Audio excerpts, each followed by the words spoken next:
শিশু শ্রম বন্ধে প্রশাসনের বারবার সতর্কতা ও অভিযান সত্ত্বেও সাব্রুম মহকুমায় এই সামাজিক ব্যাধি যেন থামার নামই নিচ্ছে না।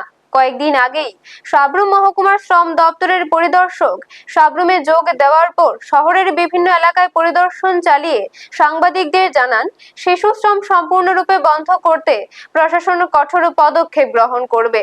কিন্তু বাস্তব চিত্র যেন সেই ঘোষণার সম্পূর্ণ বিপরীত। সম্প্রতি সাব্রুম মনুঘাট সড়কে বৃষ্টির মধ্যেই একটি পণ্যবাহী গাড়ির ওপর উঠে এক শিশুকে কাজ করতে দেখা যায়।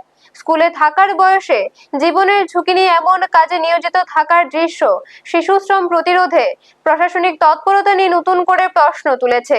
শিশু শ্রম আইন অনুযায়ী শিশুকে শ্রমে নিয়োজিত করা দণ্ডনীয় অপরাধ। তাই এই ঘটনায় সংশ্লিষ্ট ব্যবসায়ী ও দায়ী ব্যক্তিদের বিরুদ্ধে দ্রুত তদন্ত করে প্রয়োজনীয় আইনানুগ ব্যবস্থা গ্রহণের দাবি উঠেছে বিভিন্ন মহলে।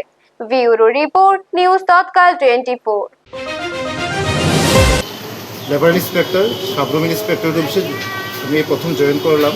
করার পরে এই প্রথম আমার এই ফার্স্ট ভিজিট এই সাব্রুম মার্কেটের মধ্যে।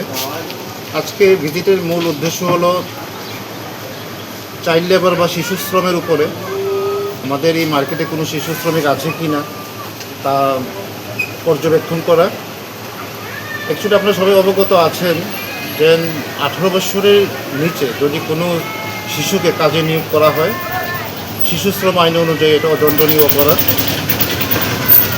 এই বাজারের যারাই আছেন এখানে, আমাদের উদ্দেশ্য হলো গিয়ে যাকেই নিয়োগ করা হয়, নিয়োগ করার আগে অবশ্যই আপনারা যাচাই করবেন বয়স 18 বছর পূর্ণ হয়েছে কি না। 18 বছর পূর্ণ হওয়ার পরে আপনারা কাজে নিয়োগ করতে পারবেন।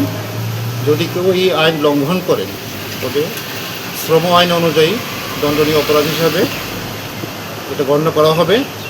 আপনারা সবাই এই আইন মেনে চলবেন আশা করি। আপনারা দেখছেন নিউজ তৎকাল 24।